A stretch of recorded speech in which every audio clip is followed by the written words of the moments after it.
What's up guys? Hoping you are doing well. I am Veer. Welcome to Study Lover. आज की coat देखिए कितनी शानदार है और कोट के साथ साथ ये आदमी भी उतने ही शानदार है। इनका नाम है जैक मा। ये अलीबाबा कंपनी के फाउंडर हैं। उस कंपनी ने चाइना में लगभग 30% जॉब प्रोवाइड कराई है डिजिटल इकोनॉमी में।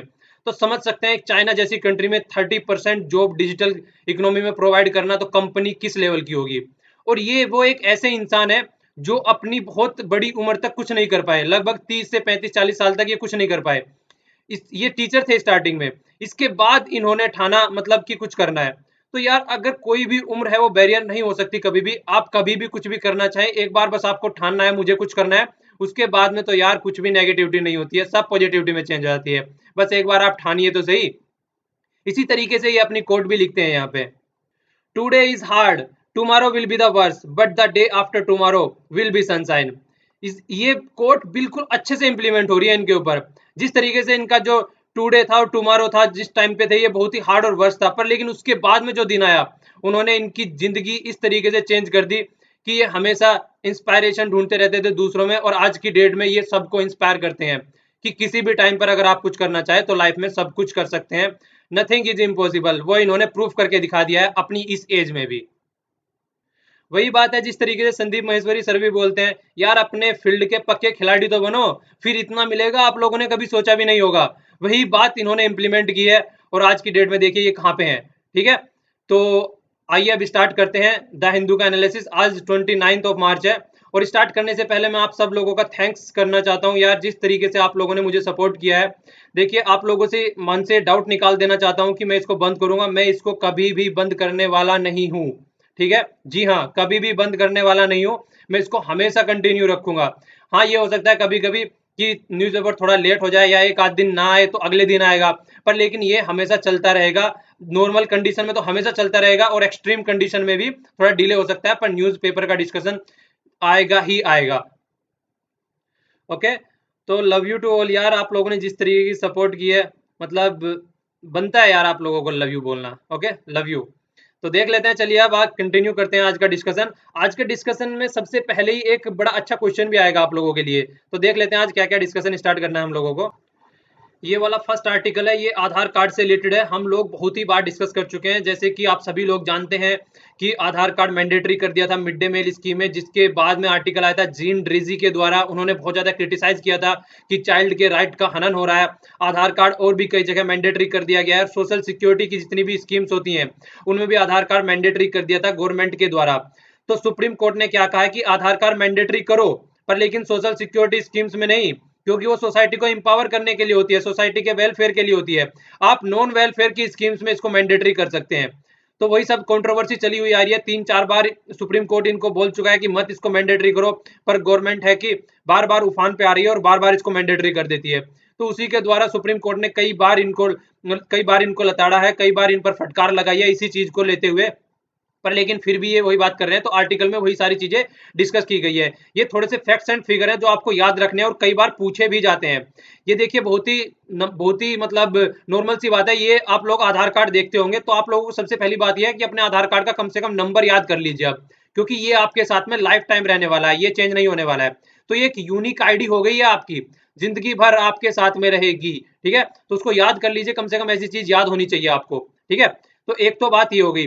दूसरी बात सबसे ज्यादा क्या है, ये आपको याद रखिए 12 डिजिट की है, जब याद हो जाएगी तो ये नॉर्मल सी बात है कि याद रह जाएगी।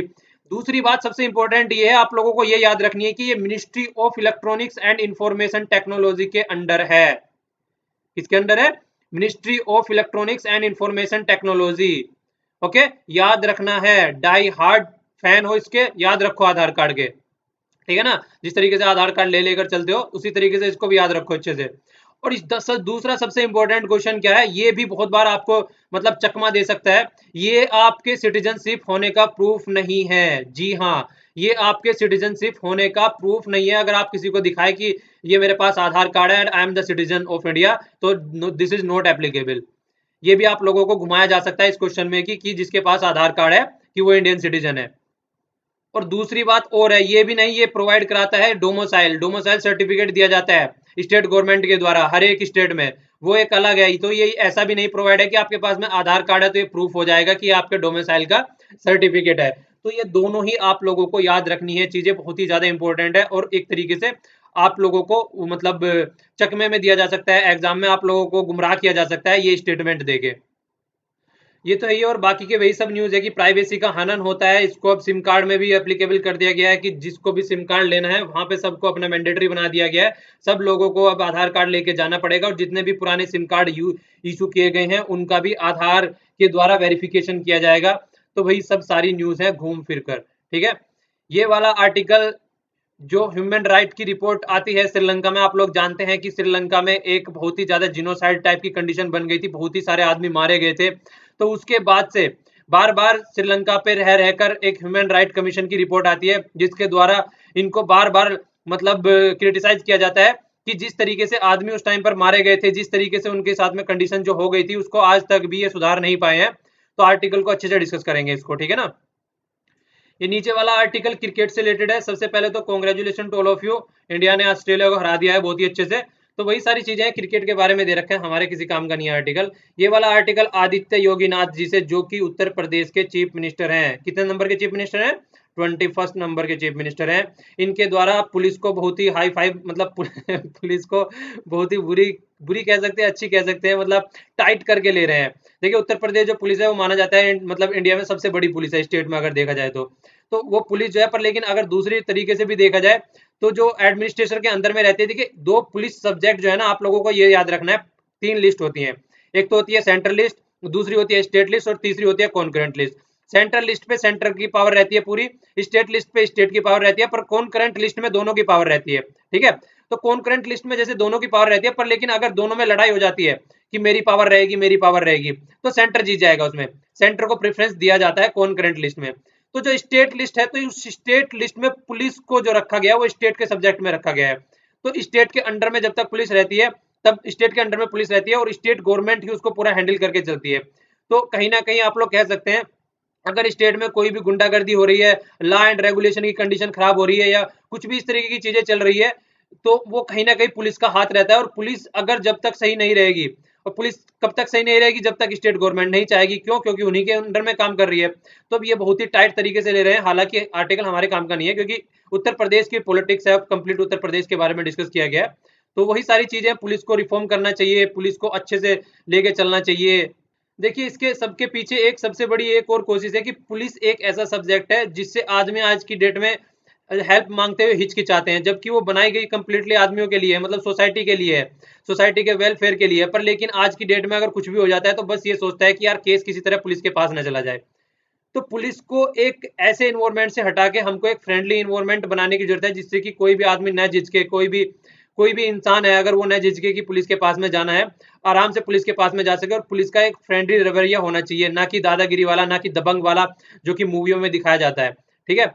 तो इसी तरीके से आप लोगों ने दृश्यम मूवी देखी होगी। दृश्यम मूवी में अजय देवगन जी भी बोलते हैं उनको, जब कि एक ही दिन क्यों ऐसा बनाया जाता है कि पुलिस के साथ में आदमियों के वो किया जाता है, मतलब दोनों मिलजुल के बात करें, कि वो बनाया जाता है ना, दिन बनाया जाता है कि दोनों में तालमेल बैठाया जाए। ये तो हर एक दिन दोनों में तालमेल बैठाना चाहिए, क्योंकि पुलिस एक इंटीग्रल पार्ट है हमारी सोसाइटी का। तो इसी तरीके से चीजें, ये इस तरीके जो कुछ पॉइंट मैं यहाँ पे बता रहा हूँ वो सारे पॉइंट्स आप लिख सकते हैं, हालांकि ये पॉइंट इसमें आर्टिकल में नहीं दे रखे हैं, ठीक है। ये वाला आर्टिकल मनोहर पारेकर जी, जो कि हमारे फॉर्मर डिफेंस मिनिस्टर भी थे, now he is the chief minister of Goa, ठीक है। तो वही है, सब पॉलिटिकल न्यूज डिस्कस की गई है, क्या क्या चीजें हैं, वही सब पॉलिटिकली मोटिवेटेड आर्टिकल है। तो ये आर्टिकल हमारे किसी काम का नहीं है। आर्टिकल आज बहुत ही कम है, पर लेकिन न्यूज वाला पोर्शन थोड़ा ठीक है, तो न्यूज वाले पोर्शन को हम थोड़ा अच्छे से देखेंगे, ठीक है। फिर ये वाला आर्टिकल है, नीचे वाला आर्टिकल, ये हैप्पीनेस से रिलेटेड आर्टिकल है। तो जो वर्ल्ड में हैप्पीनेस की रिपोर्ट आती है निकल के, उसके बाद में यहाँ पे चीजें कंपेयर की गई है। देखिए इंडिया की जो पोजीशन है वो अच्छी खासी नहीं रहती है यहाँ पे। तो यहाँ से आप लोगों के लिए आज बड़ा क्वेश्चन, बड़ा प्यारा सा क्वेश्चन निकल के आएगा, जो कि आप लोगों को कहीं से नहीं लिखना है, मतलब किसी किताब से नहीं लिखना है, आपको अपने हिसाब से लिखना है। क्वेश्चन क्या है? क्वेश्चन लो, आपको पहले ही मैं बता देता हूँ। ये देखिए क्वेश्चन, क्वेश्चन है what is the happiness according to you? आपके हिसाब से हैप्पीनेस क्या है?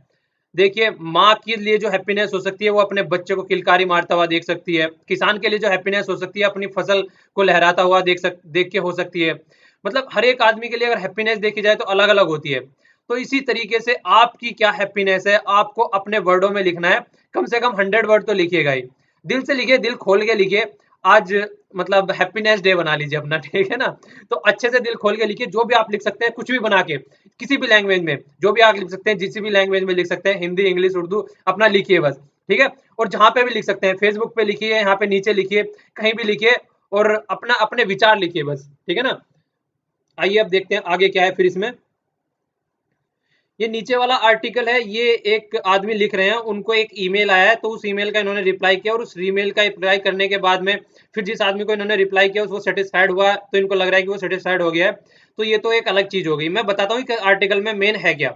ये आर्टिकल डिपेंड है जो कि यूरोपियन यूनियन कोर्ट ने क्या किया था, कंपनीज वगैरह होती हैं उनमें क्या कर दिया गया था कि जो भी सिंबल्स होते हैं, मतलब पगड़ी वगैरह बांधना, बुरके वगैरह पहनना, या फिर ये जो ईसाई का जो क्रॉस वगैरह होता है उसको यूज करना, अगर कोई कंपनी चाहे तो अपने प्रीमाइस के अंदर, अपने एरिया के अंदर इन सब चीजों को बैन कर सकती है। तो ये कोर्ट का जस्टिस था, ये कंपनी के ऊपर छोड़ दिया था उन्होंने। तो इस चीज को बहुत ही मतलब जो सोसाइटी की जो रिलीजियस जो अथॉरिटी है, जो मतलब एक तरीके से गुट आप संघ कह सकते हैं, उन्होंने इनको बहुत ज्यादा क्रिटिसाइज किया था कि ऐसा कैसे कर सकते हैं ये लोग।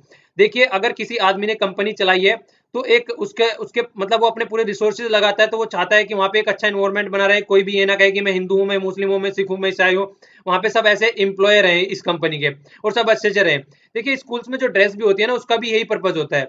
जो ड्रेस कोड स्कूल्स में रखा जाता है वो यही रहता है। बहुत से आदमी ऐसे होते हैं, बहुत ही अमीर होते हैं, अच्छे खासे होते हैं, अच्छी खासी ड्रेस पहन के आ जाते हैं, पर बहुत से बंदे ऐसे होते हैं बेचारों को उनसे ढंग से कपड़े भी नहीं मिल पाते हैं। तो इसीलिए एक ड्रेस का तो कम से कम जुगाड़ किया ही जा सकता है। तो उससे क्या रहता है, जो अमीर है और गरीब है उनके बीच का कम से कम वहां पे तो डिफरेंस नहीं दिखता है, और ये बहुत ही अच्छा साइन है, ठीक है। तो यहाँ पे भी उन्हीं तरीके से उनको आपस में थोड़ा सा मतलब आप लोग कह सकते हैं कि कंपेयर किया गया है। एक कहता है कि चीजें होनी चाहिए, दूसरा कहता है नहीं होनी चाहिए, पर टॉपिक यही है जो मैंने आप लोगों को बताया। ओके, आइए अब देख लेते हैं आज के आर्टिकल से और क्या क्या हमको न्यूज़पेपर का एनालिसिस करना है। देखिए, ये है how to be a happy Indian, ये है इसका आर्टिकल का टाइटल। तो सबसे पहले तो आप लोगों को यही याद रखना है, मार्च 20 को है इंटरनेशनल डे ऑफ हैप्पीनेस, ठीक है। पर इसके नीचे, इसके पीछे एक स्टोरी है, बहुत ही छोटी सी स्टोरी है, एक हार्ट टचिंग स्टोरी है। जिन्होंने ये हैप्पीनेस हैप्पीनेस डे बनाया है, क्या आप उनके बारे में जानते हैं? उनके बारे में बताऊंगा मैं यहाँ पे थोड़ा सा आप लोगों को, पर आप लोगों को क्वेश्चन का आंसर देना है। जो इस साल का हैप्पीनेस डे है, उसकी थीम क्या है, योगा डे कब सेलिब्रेट किया जाता है, और उनका नाम भी आप लोगों को बताना है, जिन्होंने इंटरनेशनल हैप्पीनेस डे की स्टार्ट की थी, या फाउंडिंग मेंबर भी आप लोग उसको कह सकते हैं कि उन्होंने स्टार्ट किया था।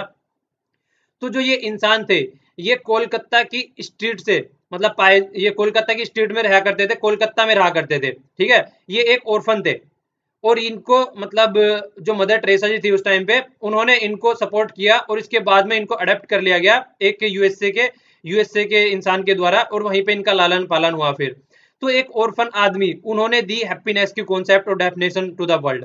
तो देखिए यार, कोई भी आदमी कुछ भी कर सकता है, मतलब पता नहीं चलता है कि आप लाइफ में क्या करने जा रहे हैं और क्या से क्या करके निकल जाते हैं।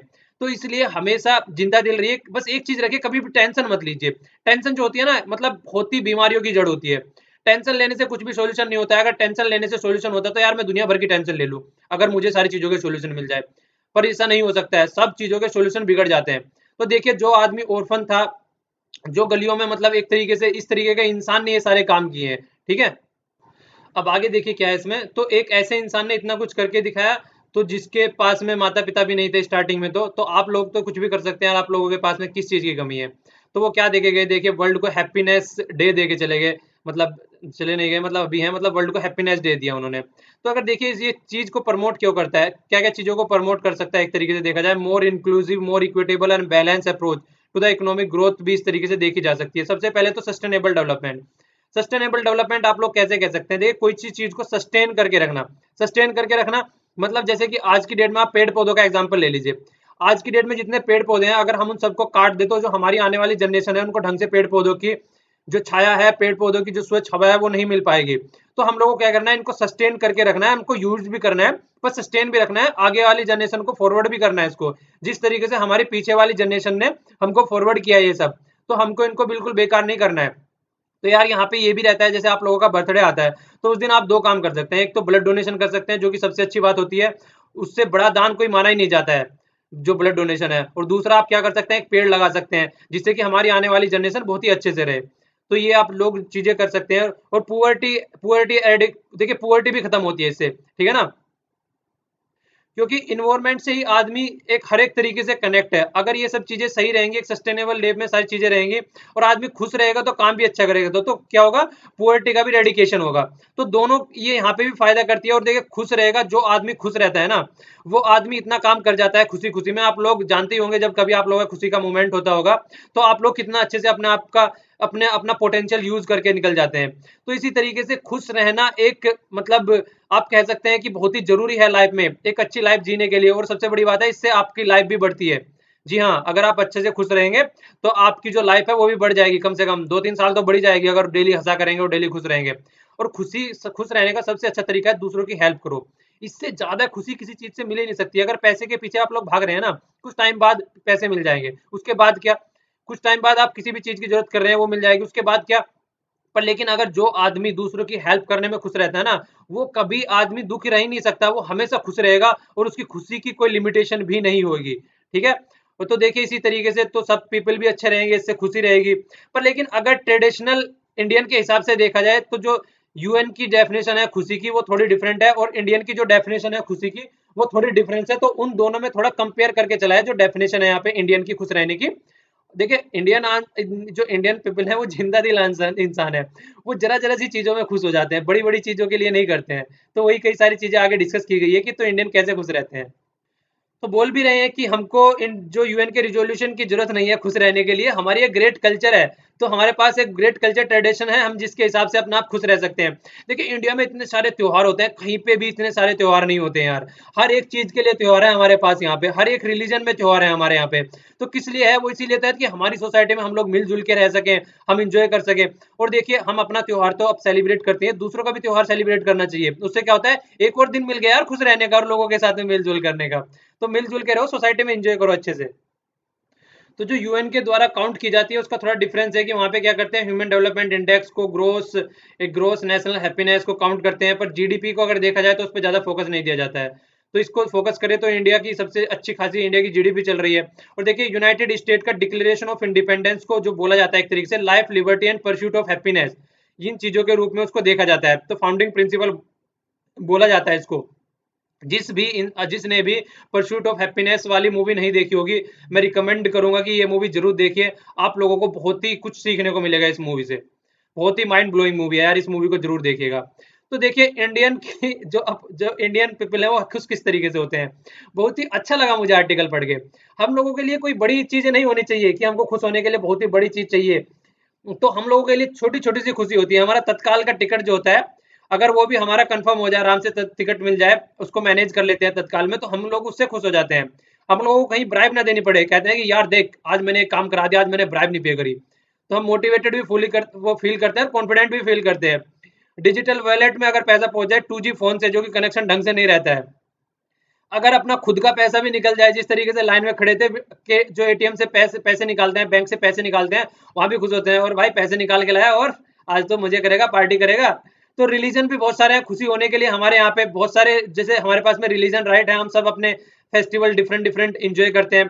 सर नेम में भी खुशी ढूंढ लेते हैं हम लोग। कोई कहता है मैं चौधरी हूँ, कोई कहता है मैं खान हूँ, मतलब जो भी होता है, मुझे ज्यादा नहीं पता है खान या सरनेम होता है नहीं। पर लेकिन ये भी एक तरीके से देखिए मतलब खुश रहते हैं। और तो और आधार कार्ड भी अगर किसी के पास है तो उसमें भी हम लोग हैप्पीनेस ढूंढ लेते हैं। देख मेरा आधार कार्ड बन के आ गया यार, तेरे पास है। देख मेरा ड्राइविंग लाइसेंस बन के आ गया, तेरे पास है। तो हम लोगों का हैप्पी रहने का मतलब डिफरेंट नजरिया है।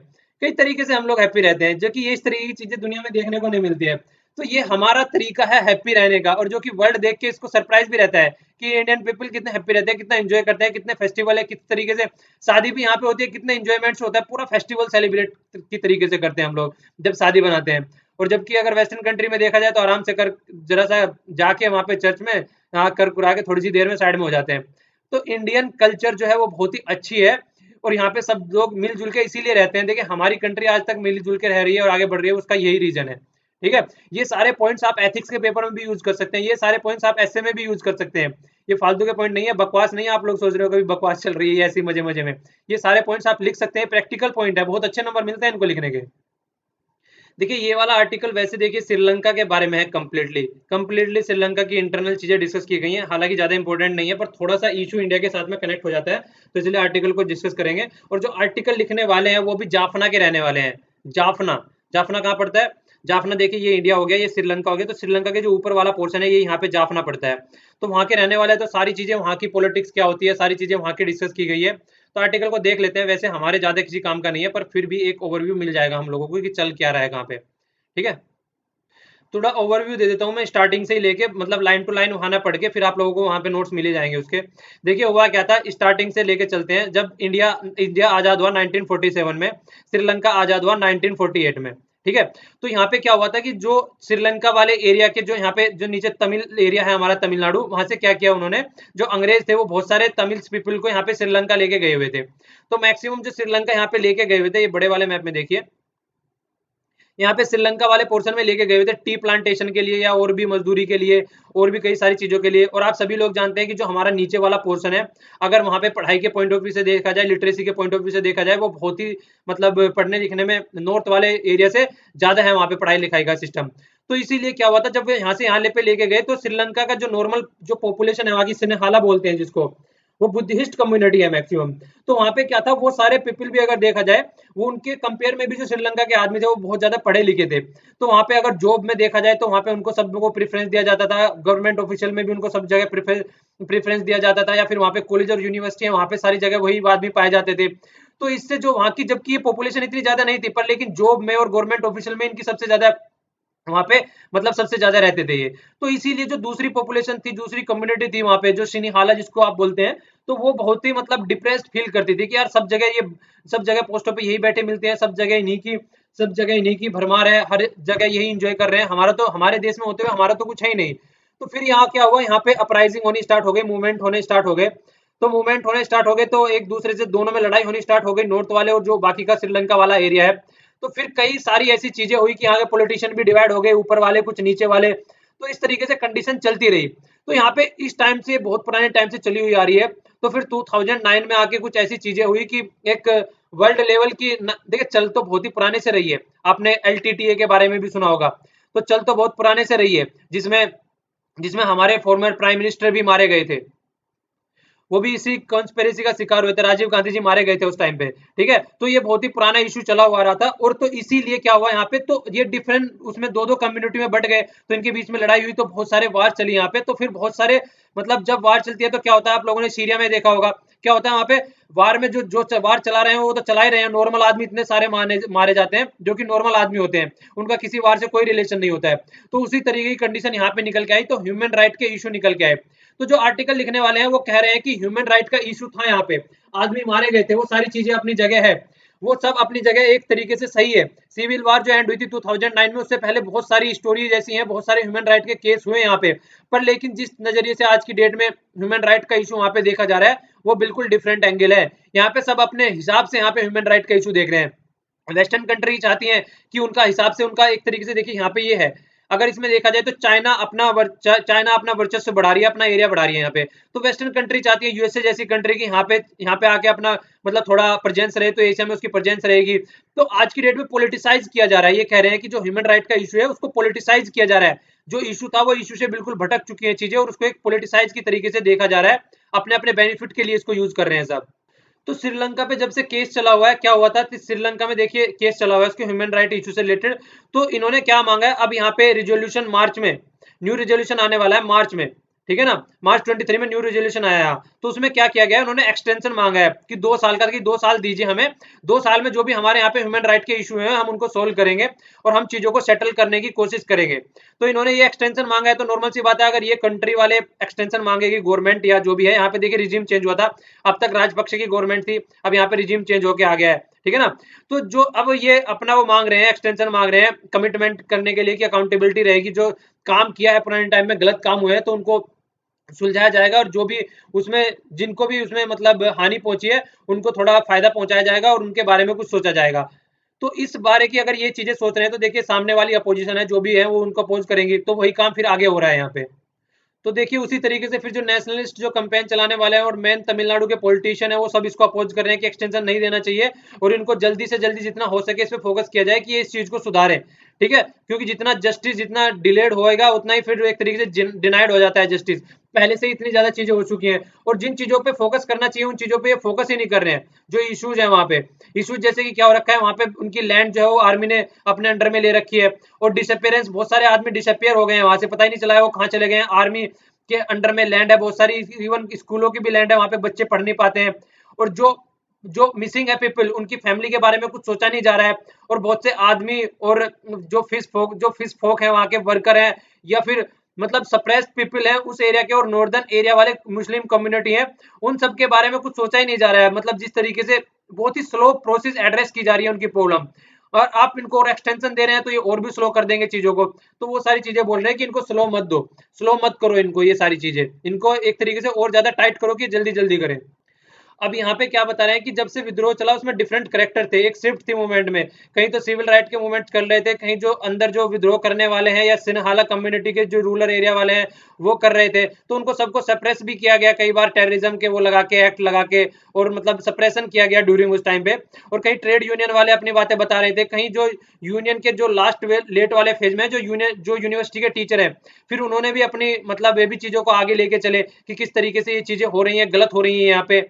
तो इन्होंने जो आर्म फोर्स वाले ग्रुप थे वहां पे, या फिर श्रीलंका की मिलिट्री थी, या फिर तमिलनाडु आर्म फोर्स थी, या फिर इंडिया पीस कीपर थे, उन्होंने क्या क्या प्रॉब्लम क्रिएट की है, उन्होंने सब पे फिर एक तरीके से मॉनिटर किया उन्होंने, जो यूनिवर्सिटी के टीचर वगैरह थे, तो सबने अलग अलग अपना रोल प्ले किया है यहाँ पे। पर लेकिन आज की डेट में जिस तरीके से देखा जा रहा है उस तरीके का नहीं होना था ये। तो आगे भी फिर ये वही बात बोल रहे हैं कि जैसे लिट्टे वाली प्रॉब्लम थी और महेंद्र राजपक्ष जी चेंज होके आए थे, तो ये सारी एक साइड की प्रॉब्लम थी। पर लेकिन जिस तरीके से इस मैटर को इंटरनेशनलाइज बनाया गया है, उस तरीके से इसको इंटरनेशनलाइज नहीं बनाया जाना चाहिए था। ये एक लोकल प्रॉब्लम थी, इस तरीके की नहीं थी जिस तरीके से इसको प्लेस किया गया है। और जियो पोलिटिकल देखिए चेंजेस हो रहे हैं, सीरिया की प्रॉब्लम है, या फिर रेसिज्म ऑफ ट्रम्प वाली चीजें हैं, या जीनोफोबिया इन यूरोप है, उस सारी चीजों पर फोकस न करके मीडिया ने भी इसको एक तरीके से सेंटर ऑफ द वर्ल्ड रख दिया उठा के। तो ये भी इस चीज को भी क्रिटिसाइज कर रहे हैं कि सारी चीजें एक बहुत ही गलत तरीके से देखी गई है। हो क्या रहा था, करना क्या था, पर कर क्या रहे हैं। तो बिल्कुल सारी चीजें बिल्कुल अलग तरीके से आ रही थी यहाँ पे निकल के। तो जिस तरीके से उसको इंटरनेशनलाइज किया गया उस तरीके से कंट्री की क्रेडिबिलिटी को लॉस हुआ है बहुत ज्यादा, जिसको रिवेटाइलाइज नहीं किया जा सकता है, जिसको फिर से सही नहीं किया जा सकता है। और ये होलोनेस था एक तरीके से, जो इसकी बात कर रहे थे कि ये ह्यूमन राइट वाली है, ये एक तरीके से डोनर ड्रिवन ह्यूमन राइट थे, मतलब अपने पर्पज के लिए चलाए गए ह्यूमन राइट के इशू थे, ऐसा कुछ नहीं था जिस तरीके से उसको ट्रीट किया गया है। और देखिए वही बोल रहे हैं कि फोकस करके चलना चाहिए, अच्छे से सबको सोसाइटी का जस्टिस देना चाहिए, और प्रोग्रेसिव वे में चीजें करनी चाहिए, और सब चीजों को एक मतलब ढंग से टैकल करना चाहिए। जितने भी इशू पोस्ट वार हुए हैं उनको प्रायोरिटी बेस पे एड्रेस करना चाहिए। जो चैलेंज है फेस कर रहे हैं पोस्ट वार कम्युनिटी यहाँ पे श्रीलंका में, उनको सबको अच्छे से एक जस्टिस मिलना चाहिए। तो उन चीजों पे फोकस देना चाहिए, ना कि जो आज की डेट में एक बोल रहे हैं कि जो डोनर डोनर होते हैं, जो पैसे दे के ह्यूमन राइट वाले इशू कराते हैं, तो उन पे फोकस नहीं करना चाहिए। जो ग्राउंड लेवल पे वहां पे सिचुएशन है उस चीज पे फोकस करना चाहिए। ज्यादा काम का नहीं था, सारी इंटरनल पॉलिटिक्स की बातें हो रही थी, पर फिर भी आप लोगों को थोड़ा पता होना चाहिए कि चल क्या रहा था। अब न्यूज एनालिसिस देख लेते हैं थोड़ा। पेज फर्स्ट की न्यूज है, ये देखिए यहाँ पे हम लोगों ने अभी ऑस्ट्रेलिया को हरा दिया है, कितने से हराया है, 2-1 से हमने उनको हरा दिया है। और यहाँ पे अभी थोड़ा ये देख लीजिए, जो इस सीरीज जो अभी इस सीजन में हुई है, हमने क्या किया था, इंडिया ने न्यूजीलैंड को हराया था 3-0 से, इंडिया ने इंग्लैंड को हराया था 4-0 से, इंडिया ने बांग्लादेश को हराया था 1-0 से, और इंडिया ने ऑस्ट्रेलिया को हराया 2-1 से। तो इंडिया कहते हैं ना वो भाई साहब फाड़ के निकली है, तो इंडिया ने मतलब कमाल मचा रखा है।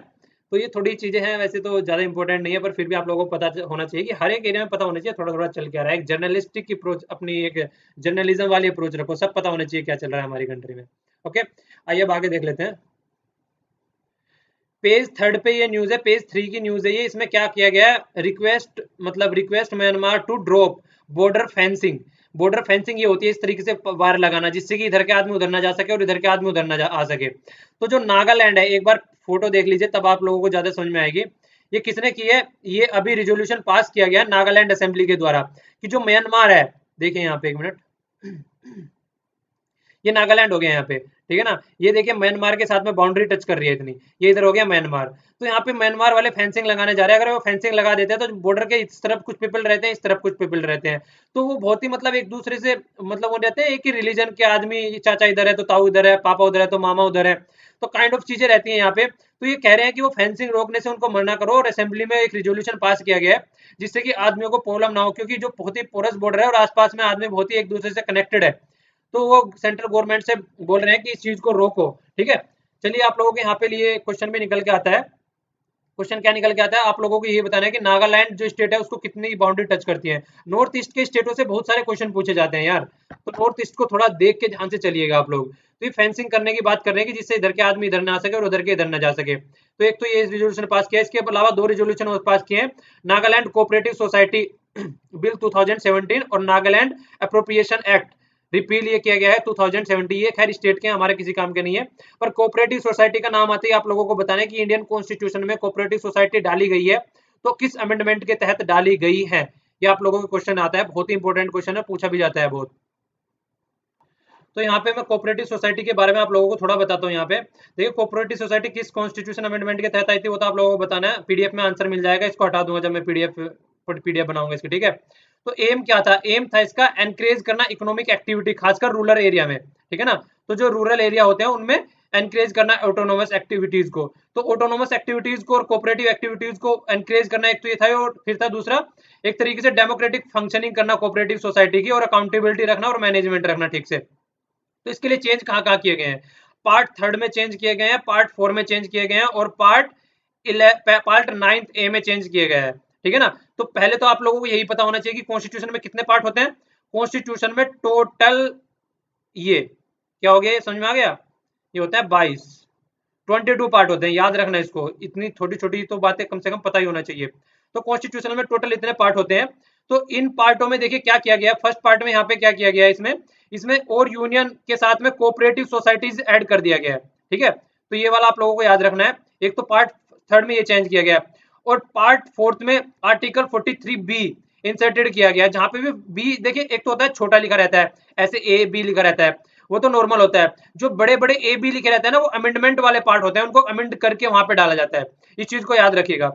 और पार्ट देखिए पार्ट 11, यहाँ पे देखिए पार्ट 9 में क्या है, पार्ट 9 में अगर आप लोगों को पता होगा, पार्ट 9 में क्या आता है, पंचायत आता है हमारा, ठीक है। और पार्ट 9 ए में क्या आता है, आ रहा है कुछ याद, म्यूनसिपैलिटीज।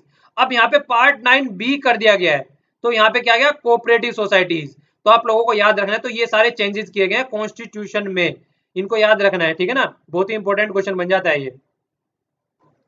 देखिए थोड़ी सी पेज 6 पे न्यूज है, ज्यादा इंपॉर्टेंट तो नहीं है, गुजरात के लिए इंपॉर्टेंट हो सकती है। गुजरात में क्या कर दिया है, जो रिवर्क स्कूल की टाइमिंग कर दी गई है, बहुत ही ज्यादा टेम्परेचर वहां पे नापा जा रहा है, इतना पहले कभी नहीं हुआ है। ये थोड़ा गुजरात का एरिया दे रखा है यहाँ पे मैप में, मतलब इतना ज्यादा टेम्परेचर नॉर्मली इस टाइम पे नहीं देखा जाता था, ये आगे चल के लगभग अप्रैल में देखा जाता था, पर अभी बहुत ज्यादा टेम्परेचर बढ़ गया है।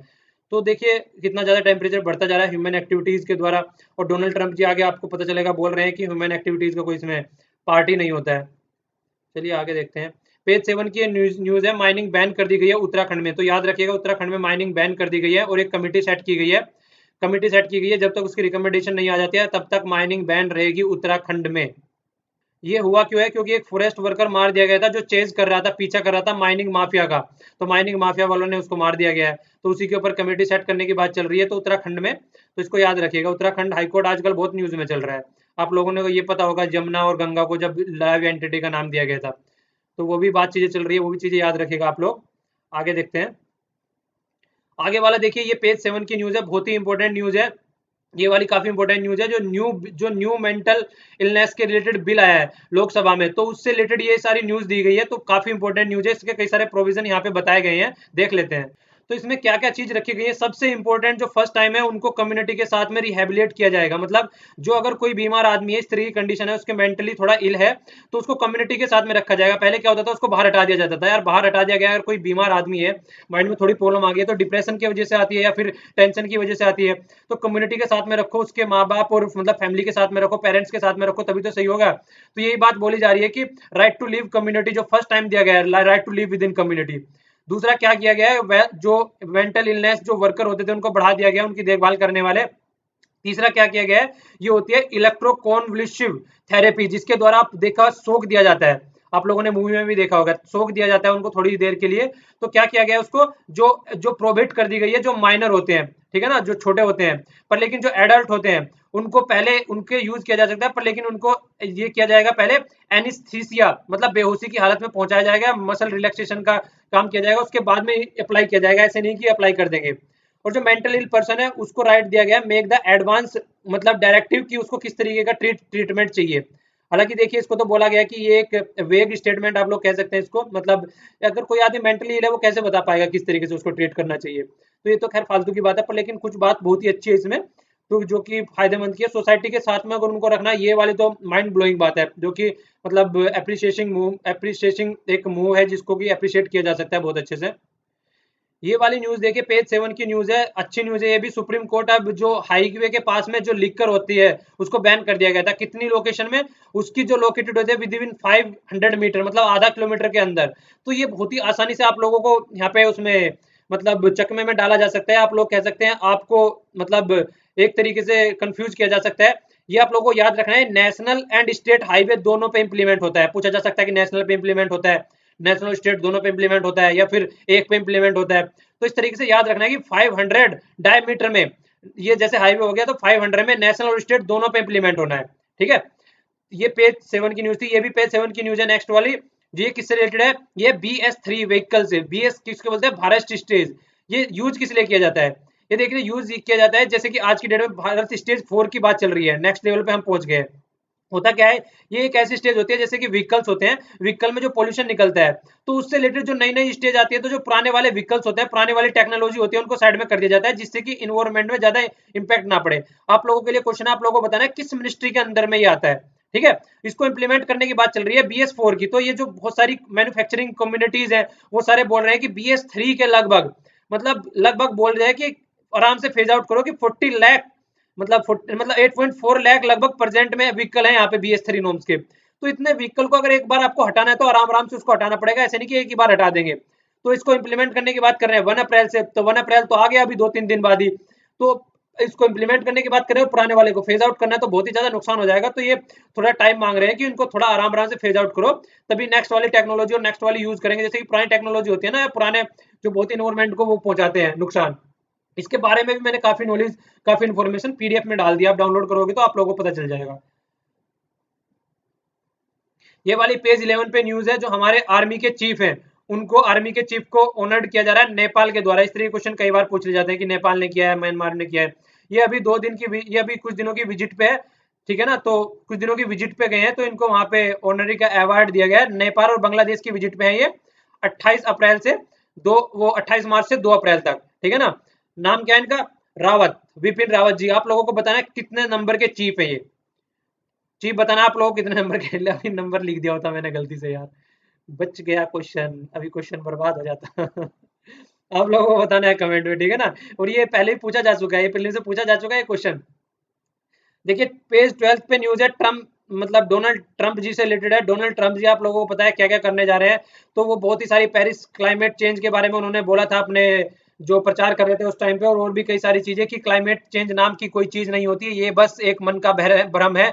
हम लोग ऐसा कुछ नहीं करेंगे, हम जितने भी कोल के पावर प्लांट है उनको भी अपना कंटिन्यू रखेंगे, हम अपनी चीजों पर फोकस करेंगे, हमको दुनिया से फर्क नहीं पड़ता है। तो ऐसी ऐसी चीजें करने जा रहे हैं, और ऐसी ऐसी चीजें स्टेप्स ये बोल रहे थे पहले भी। तो कोल पावर पर, कोल को भी और ज्यादा फोकस करने जा रहे हैं कि कोल पे भी अपना फोकस करो, ऐसा कुछ नहीं है। बोल रहे हैं कि इन्वायरमेंट जो होता है वो अपने आप खुद को चेंज कर लेता है। जबकि हमारे पेट्रोलियम मिनिस्टर जो धर्मेंद्र प्रधान जी है, वो कह रहे हैं कि मतलब हम तो अपने हिसाब से फोकस करेंगे भैया, जो जो कर रहे हैं उनको करने दो, हम अपना सोलर सिस्टम पे फोकस करके चलेंगे। हमारा टारगेट कितना है, हमारा टारगेट है 175, इसमें से लगभग 100 कितना है वो सोलर सिस्टम से रिलेटेड है, और बाकी का 75 रिमेनिंग हो गए, जैसे कि ये विंड एनर्जी वगैरह हो गया, या फिर मतलब बायोगैस वगैरह हो गया, तो उनसे रिलेटेड है। तो ये भी आप लोगों को याद रखना है, ठीक है। तो ये काफी इंपॉर्टेंट हो जाता है। अब ये छोटी सी न्यूज है, इसमें क्या है कि जो भारती है वो सेल कर रही है अपने 10.3 स्टेक्स सेल कर रही है। भारती एयरटेल जो है वो 10.3 स्टेक्स, भारती भारती इंफ्राटेल, तो इसके स्टेक्स सेल कर रही है अपने, ठीक है ना। तो आज के लिए इतना ही। देखिए अगर देखिए वीडियो को जितना शेयर कर सकते हैं शेयर कीजिए, PDF को भी जितना शेयर कर सकते हैं शेयर कीजिए, फेसबुक पे, व्हाट्सएप पे, जहां भी आप लोग शेयर कर सकते हैं। और चैनल को सब्सक्राइब कर लीजिए जिससे कि आपके पास में नोटिफिकेशन पहुंच जाए। और आगे आने वाले टाइम में मैं कई सारे चेंजेस करने की सोच रहा हूँ, आप लोग भी कुछ सजेशन रखिए, आप लोग क्या चेंज चाहते हैं इसके अंदर। मैं कई सारे चेंज करने की सोच रहा हूँ आगे आने वाले टाइम में। और कई बंदे देखिए पूछते हैं कि यार हिंदी में PDF बना दो, तो हिंदी में PDF बनाना देखिए पॉसिबल नहीं है, कि कंप्लीट न्यूज़पेपर है वो इंग्लिश में है, तो वो PDF बनाना इसलिए हिंदी में पॉसिबल नहीं है। और देखिए आज से आप लोगों को द हिंदू, जिनको द हिंदू न्यूज़पेपर नहीं मिल पाता है, उनके लिए द हिंदू न्यूज़पेपर का भी अरेंजमेंट हो जाएगा। आज से जो टेलीग्राम का लिंक है उसके अंदर आपको द हिंदू न्यूज़पेपर का पीडीएफ भी मिल जाएगा। जी हाँ, पे करने की कोई जरूरत नहीं है, फ्री ऑफ कॉस्ट आप लोगों को मिल जाएगा। तो उसका लिंक भी आप लोगों को कमेंट बॉक्स में नीचे मिल जाएगा, तो वहां से आप द हिंदू न्यूज़पेपर भी आराम से डाउनलोड कर सकते हैं। आप लोगों को कोई टेंशन नहीं होगी, ठीक है ना। तो जिससे देखिए बहुत से वैसे बंदे हैं जो बोलते रहते हैं कि उनको न्यूज़पेपर नहीं मिल पाता है बेचारों को। तो देखिए पढ़ना है यार, कुछ भी हो जाए बस लोगों तक चीजें पहुंचनी चाहिए, क्योंकि देखिए हर जगह चीजें चलती रहती है, पर लेकिन जो पढ़ाई है कम से कम उसमें कभी भी चीजें नहीं होनी चाहिए। बहुत सारी चीजें हम फ्री बांटते रहते हैं, पर लेकिन पढ़ाई एक ऐसी चीज है जो वास्तव में ही लोगों तक पहुंचनी चाहिए, उसके बीच में कोई कॉम्प्रोमाइज नहीं होना चाहिए, ठीक है। तो शेयर कीजिए यार, लोग बहुत सारे बंदों को पता नहीं है कि यहाँ पे डिस्कशन स्टार्ट हो गया, तो जिससे लोगों तक पता चल सके। तो जितना आप लोग शेयर कर सकते हैं प्लीज शेयर कीजिए, और पसंद आया तो लाइक कीजिए और कमेंट कीजिए। और जिस तरीके के आप लोगों के कमेंट मुझे कल मिले हैं, तो उसके लिए थैंक्स लॉट अगेन। और फिर से कमेंट कीजिए और क्वेश्चनों के आंसर दीजिए, जो मेन से क्वेश्चन दिया उसका भी आंसर दीजिए। पीडीएफ आप लोगों को यहाँ पे भी मिल जाएगी, यहाँ पे भी मिल जाएगी, जहां भी आप लोग चाहेंगे वहां पे पीडीएफ मिलेगी, कोई भी रिस्ट्रिक्शन नहीं है किसी भी तरीके की, ठीक है। Thanks lot for listening. जय हिंद।